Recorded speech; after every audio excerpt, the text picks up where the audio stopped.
राधे राधे भक्तों, स्वागत है आप सभी का। तो आज हम आपके लिए लेकर के आए हैं भगवान और उनके भक्त की ऐसी एक सच्ची कहानी, जिसको सुनने के बाद आपका भगवान पर 100 गुना विश्वास बढ़ जाएगा। चलिए कहानी को शुरू करते हैं। एक पुरानी सी इमारत में वेद जी का मकान था।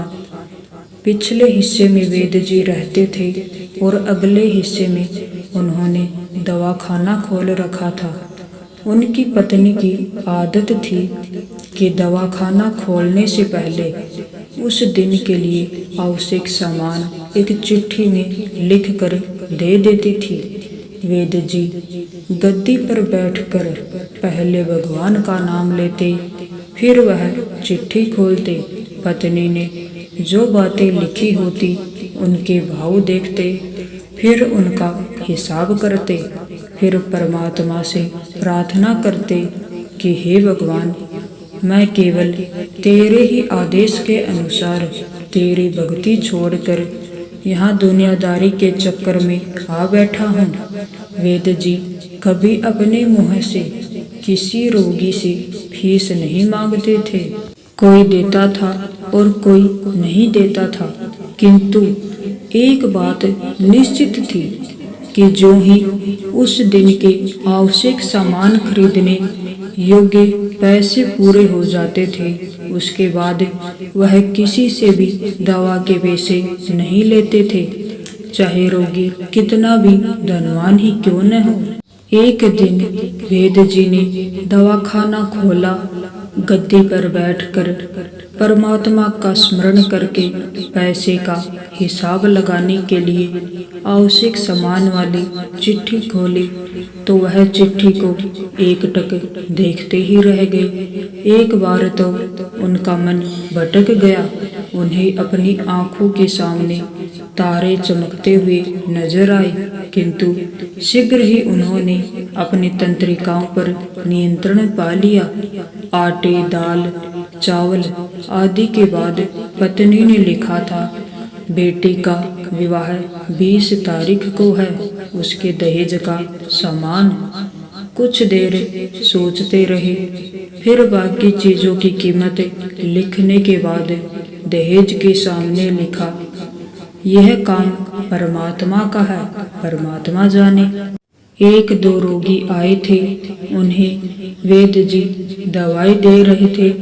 इसी दौरान एक बड़ी सी कार उनके दवाखाने के सामने आकर रुकी। वेद जी ने कोई खास तवज्जो नहीं दी, क्योंकि कई कारों वाले उनके पास आते रहते थे। दोनों मरीज दवाई लेकर चले गए। वह सुटेड बुटेड साहिब कार से बाहर निकले और नमस्ते करके बेंच पर बैठ गए। वेद जी ने कहा कि अगर आपको अपने लिए दवा लेनी है तो इधर स्टूल पर आए, ताकि आपकी नाड़ी देख लूं, और अगर किसी रोगी की दवाई लेकर जाना है तो बीमारी की स्थिति का वर्णन करें। वह साहिब कहने लगे, वेद जी, आपने मुझे पहचाना नहीं। मेरा नाम कृष्ण लाल है, लेकिन आप मुझे पहचान भी कैसे सकते हैं, क्योंकि मैं 15-16 साल बाद आपके दवाखाने पर आया हूँ। आपको पिछली मुलाकात का पूरा हाल सुनाता हूँ, फिर आपको सारी बात याद आ जाएगी। जब मैं पहली बार यहाँ आया था तो मैं खुद नहीं आया था, अपितु ईश्वर मुझे आपके पास ले आया था, क्योंकि ईश्वर ने मुझ पर कृपा की थी और वह मेरा घर आबाद करना चाहते थे। हुआ इस तरह था कि मैं कार से अपने पैतृक घर जा रहा था। बिल्कुल आपके दवाखाने के सामने हमारी कार पंचर हो गई। ड्राइवर कार का पहिया उतार कर पंक्चर लगाने चला गया। आपने देखा कि गर्मी में मैं कार के पास खड़ा था, तो आप मेरे पास आए और दवाखाने की ओर इशारा किया और कहा कि इधर आकर कुर्सी पर बैठ जाएं। अंधा क्या चाहे, दो आंखें और कुर्सी पर आकर बैठ गया। ड्राइवर ने कुछ ज्यादा ही देर लगा दी थी। एक छोटी सी बच्ची भी यहाँ आपकी मेज के पास खड़ी थी और बार बार कह रही थी, चलो न बाबा, मुझे भूख लगी है। आप उससे कह रहे थे कि बेटी थोड़ा धीरज धरो, चलते हैं।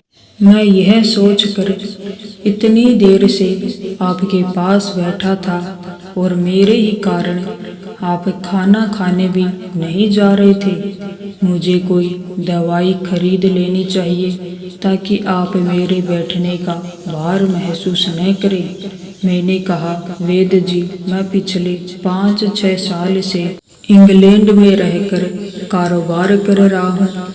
इंग्लैंड जाने से पहले मेरी शादी हो गई थी, लेकिन अब तक बच्चे के सुख से वंचित हूँ। यहाँ भी इलाज कराया और वहाँ इंग्लैंड में भी इलाज कराया, लेकिन किस्मत ने निराशा के सिवा और कुछ नहीं दिया। आपने कहा था, मेरे भाई, भगवान से निराश न हो। याद रखो कि उसके कोष में किसी चीज की कोई कमी नहीं है। आस, औलाद, धन, इज्जत, सुख दुख, जीवन मृत्यु, सब कुछ उसी के हाथ में है। यह न किसी वैद्य या डॉक्टर के हाथ में होता है और न ही किसी दवा में होता है। जो कुछ होना होता है वह सब भगवान के आदेश से होता है। औलाद देनी है तो उसी ने देनी है। मुझे याद है आप बातें करते जा रहे थे और साथ साथ पुड़िया भी बनाते जा रहे थे। सभी दवा आपने 2 भागों में विभाजित कर 2 अलग अलग लिफाफों में डाली थी और फिर मुझसे पूछकर आपने एक लिफाफे पर मेरा और दूसरे पर मेरी पत्नी का नाम लिखकर दवा उपयोग करने का तरीका बताया था। मैंने तब बेदली से वह दवाई ले ली थी, क्योंकि मैं सिर्फ कुछ पैसे आपको देना चाहता था। लेकिन जब दवा लेने के बाद मैंने पैसे पूछे तो आपने कहा था, बस ठीक है। मैंने जोर डाला तो आपने कहा कि आज का खाता बंद हो गया है। मैंने कहा, मुझे आपकी बात समझ नहीं आई। इसी दौरान वहाँ एक और आदमी आया। उसने हमारी चर्चा सुनकर मुझे बताया कि खाता बंद होने का मतलब यह है कि आज के घरेलू खर्च के लिए जितनी राशि वेद जी ने भगवान से मांगी थी वह ईश्वर ने उन्हें दे दी है। अधिक पैसे वे नहीं ले सकते। मैं कुछ हैरान हुआ और कुछ दिल में लज्जित भी कि मेरे विचार कितने निम्न थे और यह सरल चित्त वेद कितना महान है।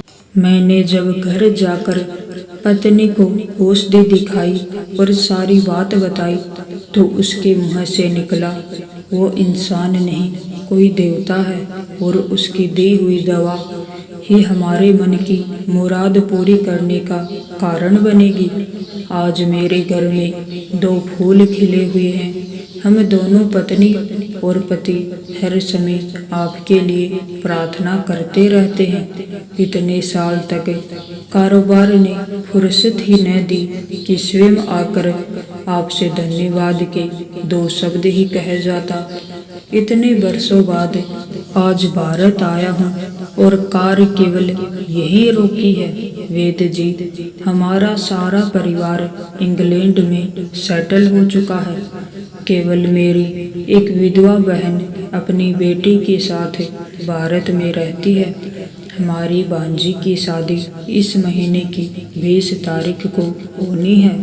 न जाने क्यों जब जब मैं अपनी भांजी के लिए बात के लिए कोई सामान खरीदता था तो मेरी आंखों के सामने आपकी वह छोटी सी बेटी भी आ जाती थी और हर सामान मैं दोहरा खरीद लेता था।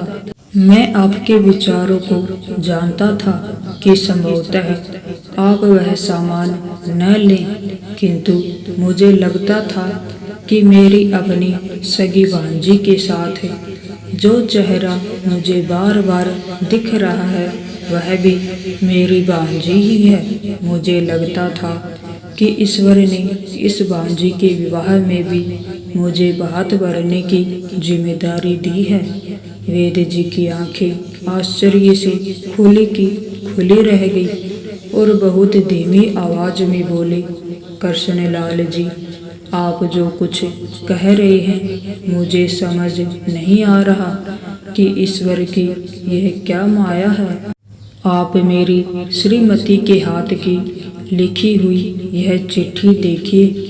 और वेद जी ने चिट्ठी खोलकर कृष्णलाल जी को पकड़ा दी। वहां उपस्थित सभी लोग यह देखकर हैरान रह गए कि दहेज का सामान उसके सामने लिखा हुआ था। यह काम परमात्मा का है, परमात्मा जाने। कांपती सी आवाज में वेद जी बोले, कृष्णलाल जी, विश्वास कीजिए कि आज तक कभी ऐसा नहीं हुआ कि पत्नी ने चिट्ठी पर आवश्यकता लिखी हो और भगवान ने उसी दिन उसकी व्यवस्था न कर दी हो। आपकी बातें सुनकर तो लगता है कि भगवान को पता होता है कि किस दिन मेरी श्रीमती क्या लिखने वाली है, अन्यथा आपसे इतने दिन पहले ही सामान खरीदना आरंभ न करवा दिया होता परमात्मा ने। वह भगवान, वह तू महान है, तू दयावान है। मैं हैरान हूँ कि वह अपने रंग कैसे दिखाता है। तो यह थी भगवान और भक्त की कहानी। इस कहानी को सुनकर के आपका विश्वास भी भगवान पर बढ़ जाएगा। यदि आपको यह कहानी अच्छी लगी हो तो लाइक कीजिएगा। आप सभी को राधे राधे।